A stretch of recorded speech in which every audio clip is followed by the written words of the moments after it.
예, 모두 반갑습니다. 관세모살. 지난 시간에 우리들은 5가지의 악, 그리고 그 악에 따르는 고통과 괴로움을 경전을 통해서 알아보았습니다. 다시 한번 정리하자면, 첫 번째 악은 무익한 살생, 재미로 하는 살생. 두 번째 악은 입으로 짓는 구업, 그리고 세 번째 악은 삿된 행동, 그리고 네 번째 악은 교만한 마음, 그리고 다섯 번째 악은 의심, 불신, 이러한 믿지 않는 마음이었다. 중생들은 지혜가 부족하기 때문에 이와 같은 5가지 악을 행하게 되는데, 부처님께서는 우리들 중생들이 살아가면서 이와 같은 5가지 악행을 저지르기 때문에 이에 따르는 여러 가지 고통, 즉 통과 괴로움인 소, 이것을 겪게 된다, 이렇게 말씀을 하셨습니다. 여기까지 지난 시간에 알아봤는데, 그러면 오늘은 경전 194쪽 세 번째 줄부터 107번째 줄까지 한번 읽어보겠습니다. 부처님께서 미륵보살에게 말씀하셨다. 내가 그대들에게 말한 대로 이 세상에서 짓는 5가지 악에 의해 고통과 괴로움을 받는 것은 이와 같으니 5가지 고통과 5가지 소가 서로 원인이 되어 생기는 것이니라. 우리들이 살면서 겪게 되는 고통과 괴로움은 그냥 일어나는 것이 아니냐, 반드시 원인이 있다, 그 말이죠. 그 원인을 부처님께서는 우리 중생들이 살아가면서 5가지 악행을 행하기 때문이다, 이렇게 말씀을 하고 계시는 겁니다. 그런데 이것보다 더 근본적인 문제가 있는데, 그것은 뭐냐? 그것은 부처님의 가르침을 모르고, 또는 부처님의 가르침을 듣고도 의심하여 믿지 않기 때문에 바른 도를 행하지 못하고 결국은 악행을 행하게 되어 이러한 괴로움을 겪게 되는 것이다. 즉, 중생들은 부처님의 바른 법을 모르기 때문에 결국 자신이 행하는 일이 나쁜 일인지도 모르고 행하기 때문에 계속해서 고통과 괴로움을 받게 되는 것이다, 그 말입니다. 부처님께서는 계속해서 5가지 악행을 저지르는 과보에 대해서 말씀을 하고 계십니다. 194쪽 7번째 줄부터 195쪽 첫 번째 줄까지 읽어보겠습니다. 단지 온갖 악한 짓을 저지르고 착한 일을 행하지 않으니 모두 자연히 사막도에 떨어지게 되느니라. 또는 지금 세상에서 먼저 재앙을 당하고 병에 걸려 죽고 싶어도 죽지 못하고 살기를 구하여도 그럴 수 없으며, 그래서 자신이 지은 죄악의 과보를 대중들이 보게 되느니라.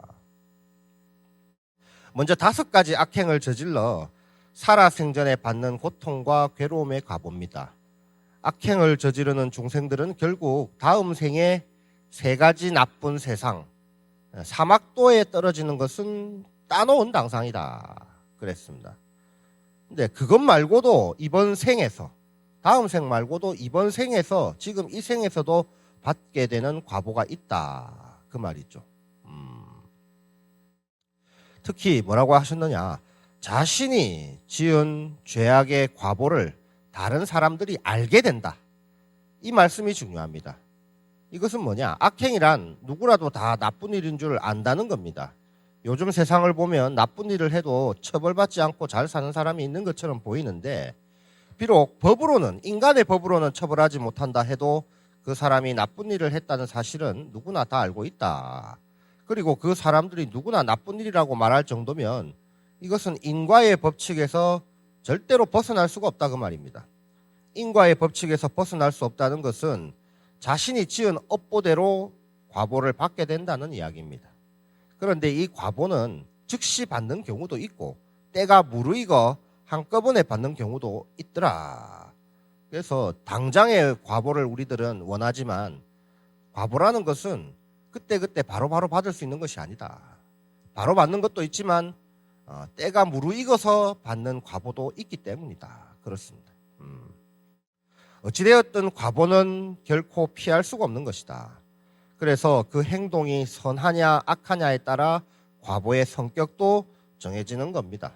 어찌 보면 당연한 이야기죠. 그런데 우리들이 주의해야 될 게 하나 있어요. 뭐냐?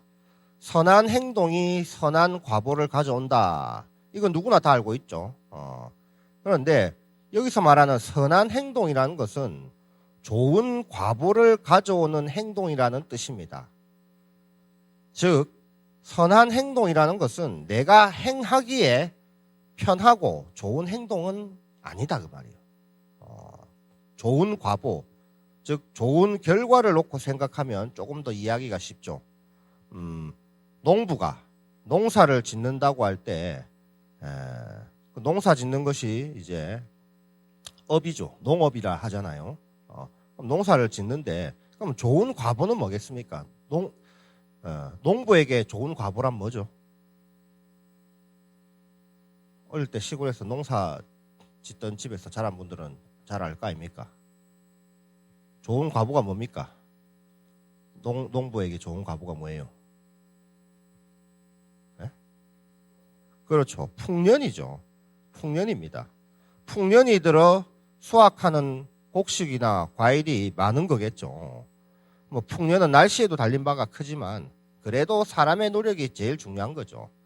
농사 짓는 사람이 좋은 결과를 얻기 위해서 해야 할 좋은 일, 그러면 선업은 뭡니까? 어떻게 하면 좋은 과보를 받을 수 있습니까? 농부가. 풍년이 되려면 어떻게 해야 돼요? 죽어라 이래야 됩니다. 아닙니까? 죽어라 이래야 돼요. 농부가 열심히 일하는 것을 좋은 일이라고 우리가 쉽게 말할 수는 있지.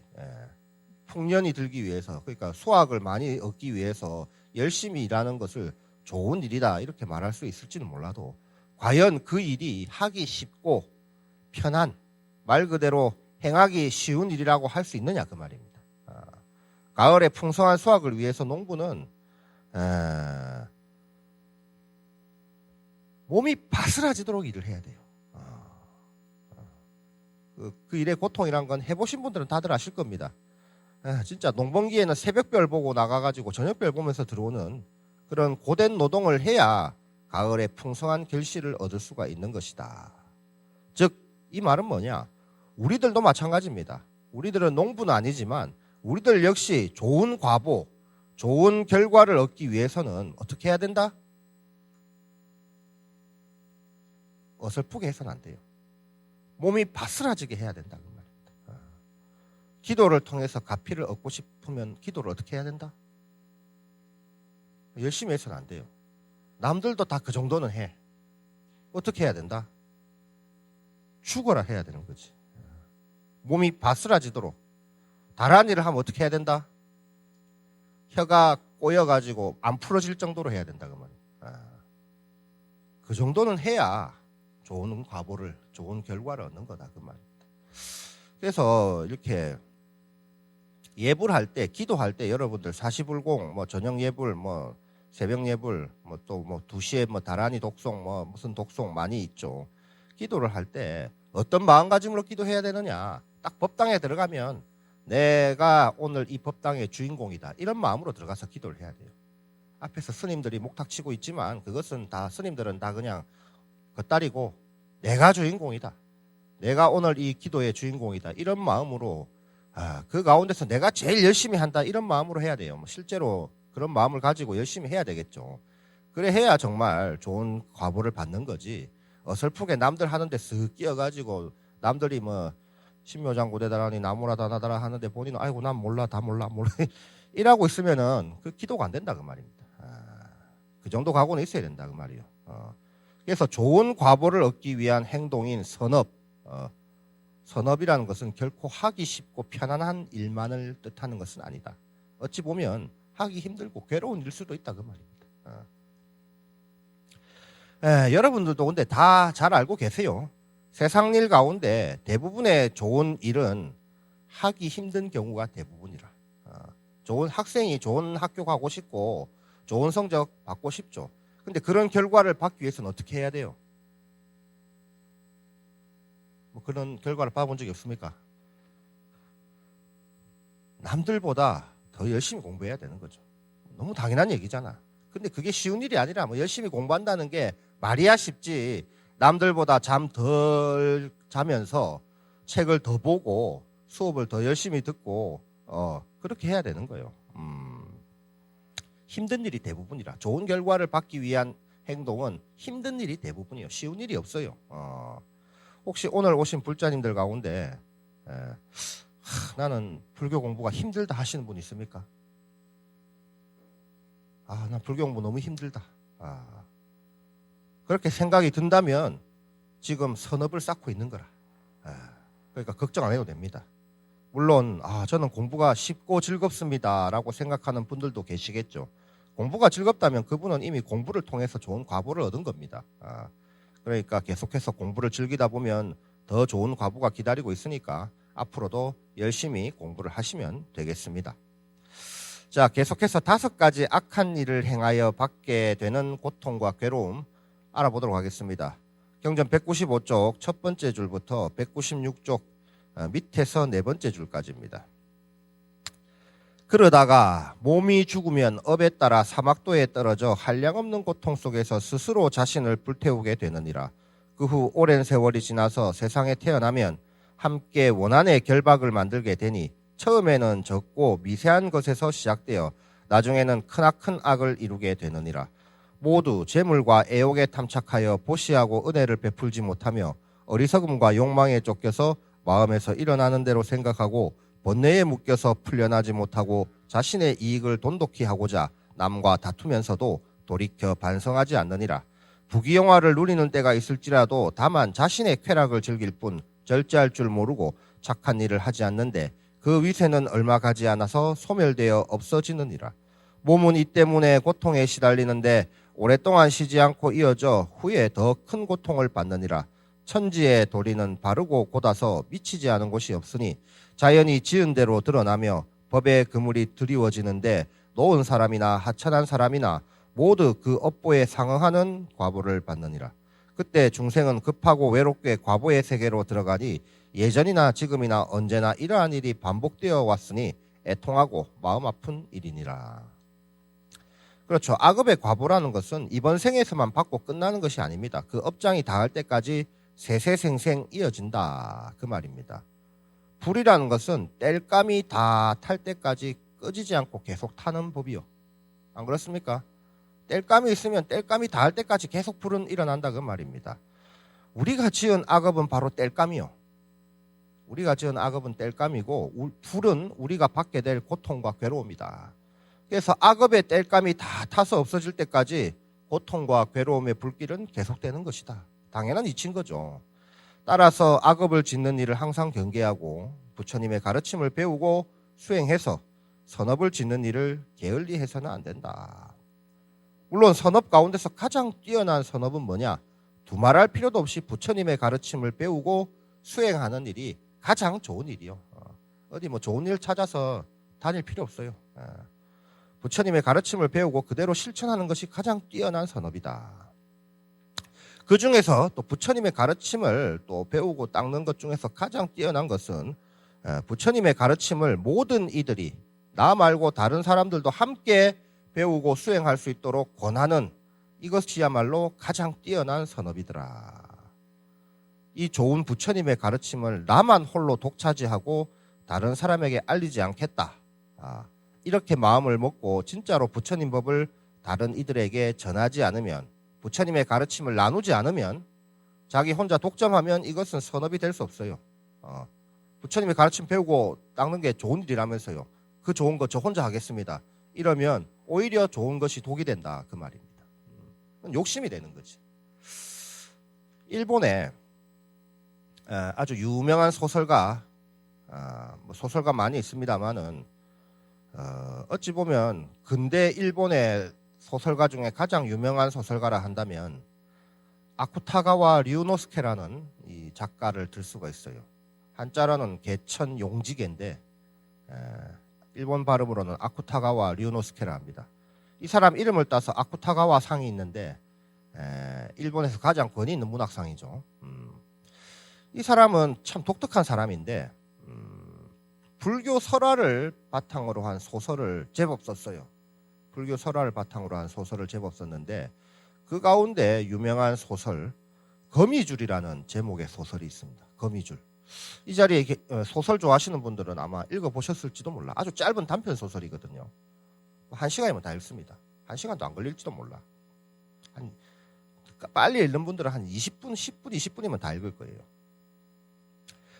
오늘 말씀드릴 내용, 즉 부처님의 법을 혼자만 독점하려 해서는 안 된다는 내용과 관련이 있는 소설이기 때문에 제가 잠깐 말씀드리겠습니다. 뭐 소설 한 편 그냥 귀로 듣는 소설이다 생각하고 들어주시면 되겠습니다. 자, 이제부터 소설 얘기예요. 어느 날 일어난 일이에요. 어느 날 일어난 일입니다. 부처님께서 극락의 연못 가장자리를 홀로 천천히 걷고 계셨습니다. 연못 위에 피어있는 연꽃들은 전부 새하얀 옥처럼 아주 하얗고 아주 때도 없이 아주 하얗고 또 그 가운데 꽃 가운데 금술, 꽃술이죠. 꽃술은 금색으로 아주 빛나고 거기서 형언할 수 없는 좋은 향기가 나고 있었습니다. 부처님께서는 그 연못 가장자리에 잠시 멈춰서서 수면을 덮고 있는 연꽃 사이에 그 바닥, 연못 바닥을 이렇게 쭉 들여다보셨습니다. 이 연못 바닥, 극락의 연못 바닥은 투명해서 그 바닥을 통해서 저 아래 세계, 극락의 아래에 있는 세계들을 다 볼 수 있었는데 그 가장 밑바닥에 있는 지옥의 모습까지 보였다. 그랬습니다. 극락 연못의 밑바닥에서 지옥의 모습도 보였다. 부처님께서 쭉 보니까 저 아래에 지옥의 모습이 보였어요. 삐쭉삐쭉 솟아있는 칼산지옥이라든가 이런 곳들이 다 보였더라. 부처님의 시선은 이제 지옥에 머물지 않고 그 지옥에서 고통받고 있는 여러 중생들의 모습에 이제 부처님의 눈길이 갔습니다. 그 가운데서 그 많은 지옥 중생들 가운데서 특히 한 남자의 모습을 부처님께서 유심히 지켜보셨는데 이 남자는 살아생전에 사람을 죽이거나 물건을 훔치는 등의 여러 가지 악행만을 일삼은 도둑놈이었어요. 산도적이었다 그 말이에요. 도둑놈이 사람 목숨까지 빼앗으니까 뭐 강도죠, 강도. 산적이었어. 여러 가지 악행들밖에 안 했는데 나쁜 짓만 골라서 했는데 그래도 살면서 억지로 뭐 좋은 일 하나라도 한 게 있느냐 이렇게 물어본다면 한 가지 한 적이 있어. 그게 뭐냐? 지옥에 떨어지기 전에 이 남자가 이 산적이었을 때 깊은 숲속을 지나다가 작은 거미 한 마리가 이 남자의 몸에 붙어서 이제 막 기어오르고 있었던 거예요. 거미가 몸에 붙어서 막 기어오르는데 평소 같아서는 그냥 거미 잡아가지고 죽이려고 했는데 갑자기 이 남자가 이런 생각이 든 거예요. 야, 이 거미도 이렇게 열심히 살라고 아둥바둥하네. 그래 열심히 하니까 오늘은 봐줬다. 살아라 하면서 그 거미를 딱 한 번 살려준 적이 있었던 거예요. 정말 하찮죠. 좋은 일이라고 한 게 거미 한 번 살려준 게 다라. 그래서 그게 선행이요. 근데 부처님께서는 지금 지옥에서 고통받고 있는 이 남자가 그 거미를 한 번 살려준 적이 있다는 그 사실을 알고 계셨어. 그래서 다른 악업도 많지만 이 착한 일 한 번 한 이 인연으로 이 남자를 지옥에서 한번 구제해 봐야 되겠다. 그래서 부처님께서 이 사람은 거미와 인연이 있으니까 거미로 인해서 거미를 통해서 이 사람을 지옥에서 구해주자. 그래서 극락의 연못에 있는 거미에서 실을 이렇게 쭉 뽑아다가 그 남자가 있는 지옥 바닥에 거미줄을 쭉 늘어뜨려 줍니다. 이 남자는 이 산적인 지옥 밑바닥에서 괴로움을 받고 있다가 아이고 죽겠다 하고 있는데 저 위에 지옥의 하늘, 컴컴한 하늘 위에서 뭔가 반짝반짝하는 게 자기 머리 위로 착 내려오는 게 보였어요. 이게 뭔고 싶어갖고 자세히 봤더니 그게 뭐였습니까? 거미줄이라. 거미줄. 보니까 아주 얇고 하늘하늘하는 거미줄이 자신의 머리 위로 이렇게 내려오고 있는 거예요. 이 남자가 이걸 딱 보더니 이 거미줄 분명히 누군가가 나를 구해주기 위해서 이 거미줄을 이 지옥 밑바닥까지 내려주신 거다. 이 거미줄을 잡고 올라가면 나는 이 지옥을 탈출할 수 있겠구나 싶어가지고 거미줄을 한번 딱 잡았어요. 잡았더니 희한하죠. 안 끊어지고 그 거미줄을 잡고 올라갈 수가 있었던 겁니다. 그래서 이 남자는 양손으로 거미줄을 잡고 죽을 힘을 다해서 거미줄을 잡고 위로 기어 올라가기 시작합니다. 원래 뭐 지옥에 오기 전에 남의 집 담장이나 이런 데를 줄로 넘어다니던 도둑이니까 아주 뭐 능숙하게 올라갔겠죠. 근데 지옥과 그 위에 극락 사이는 얼마나 거리가 될지 모를 정도로 멀어서 이 남자가 아무리 애를 써서 거미줄을 잡고 올라가도 끝이 안 보이는 거예요. 끝이 안 보여. 너무 힘든 거예요. 한참을 올라갔는데 아직도 극락 그 지옥 밑바닥에서 얼마 올라오지 못한 거예요. 좀 쉬다가 계속 올라가기를 반복하고 또 쉬다가 올라가기를 반복하고 이렇게 한참을 올라갔습니다. 근데 이제 어지간히 올라갔는데 싶어도 이제 올라가는가 싶어가지고 이제 밑을 내려다 보니까 이제 밑에가 깜깜하게 지옥 밑바닥이 깜깜해서 자기가 막 고통받던 장소가 안 보이는 거예요. 어느 정도 안도감이 들었죠. 야, 이제 지옥이 안 보인다. 안도감이 들었습니다. 그래서 좀 잠깐 쉬어야 되겠다 하고 이제 쉬고 있는데 저 밑을 내려다 보니까 자기가 이 붙잡고 올라온 이 거미줄 그 밑으로 보니까 뭔가 꿈틀꿈틀 막 꿈틀꿈틀 하는 게 막 자기를 따라 올라오고 있는 거예요. 그래서 자세히 보니까 그거 보니까 헤아릴 수 없을 정도로 많은 그 지옥의 죄인들이 자기를 따라서 그 거미줄을 붙잡고 올라오고 있는 거예요. 열심히 올라오고 있는 거예요. 가만히 보니까 놀랍죠. 이 거미줄 하나에 지금 나 혼자의 무게도 감당하기 힘들 것 같은데 저 지옥 밑바닥에 수많은 다른 죄인들까지 이 거미줄 하나에 의지해서 기어 올라오고 있는 겁니다. 갑자기 그런 생각이 들었어요. 야, 이거 나 한 명의 무게도 견딜 수 없을 것 같은데 저렇게 많은 사람들이 올라오면 이 거미줄이 무게를 견딜 수 있겠느냐. 혹시 도중에 끊어진다면 모처럼 여기까지 올라온 나까지 다시 지옥에 떨어지는 거 아니냐. 이런 생각을 하니까 갑자기 막 식은땀이 흐르면서 지옥에 다시 떨어지면 고통도 고통이지만 이제 두 번 다시 이런 좋은 기회가 오지 않을 것 같았어요. 그래서 그럴 때면 큰일이죠. 그래서 이 남자는 마음이 조급해서 더 이상 그 꼴을 지켜볼 수가 없었던 겁니다. 나만의 거미줄에 다른 죄인 놈들이 같이 이렇게 꾸물꾸물 기어 올라오는 모습을 볼 수가 없었던 겁니다. 그래서 커다란 목소리로 밑을 향해서 아래를 향해서 고함을 쳤습니다. 야, 이 지옥의 죄인 놈들아. 지도 죄인이면서 이 거미줄은 내 거다. 너희는 도대체 무슨 염치로 남의 거미줄을 붙잡고 올라오는 거냐. 내려가라. 당장 내려가. 이렇게 고함을 쳤습니다. 이 남자가 이렇게 막 이 거미줄은 내 거니까 너희들은 다 내려가라. 이렇게 외치는 순간 지금까지 수천 수백 명의 죄인들이 매달려 있었는데도 아무렇지도 않았던 거미줄이 갑자기 이 남자가 고함을 치는 그 순간 이 남자의 손 바로 위에서 탁 끊어져 버린 거예요.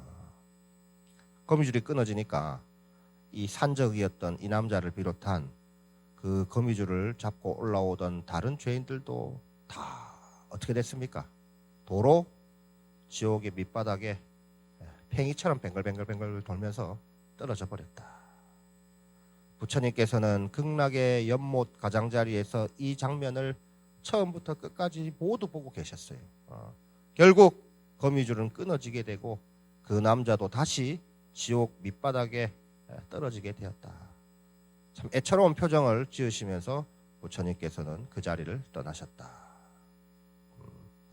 자기 자신만 지옥에서 빠져나오려는 그 남자의 자비롭지 못한 마음 때문에 그의 상응하는 과보를 받아서 본인도 다시 본래 있던 지옥으로 떨어지게 되었더라.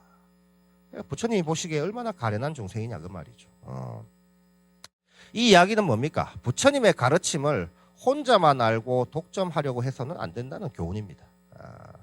아쿠타가와 류노스케의 거미줄이라는 소설인데 한번 시간이 되면 기회가 되면 한번 읽어보시고 부처님의 가르침에는 자기 자신 나뿐만 아니라 다른 사람들도 모두 구제할 수 있는 힘이 있기 때문에 이 가르침을 나만 알아서 될 일이 아니다 그 말입니다. 부처님의 가르침이 저 거미줄처럼 아무것도 아닌 것처럼 보여도 그 얇디 얇은 거미줄이 지옥의 수많은 죄인들을 매달고도 끄떡없었던 것처럼 부처님의 가르침은 나 한 사람뿐만이 아니라 이 세상 모든 중생들을 다 위해서도 쓸 수 있는 것이다. 근데 그것을 나 혼자만 알아서 해야 될 일이냐 그죠? 힘 닿는 대로 다른 사람에게 전해야 더 큰 공덕이 되는 일이다. 그래서 우리들은 절대로 부처님의 가르침을 혼자만 독점해서는 안 된다. 혼자만 알아서는 안 된다. 다른 사람에게도 반드시 전해야 된다. 그 얘기입니다.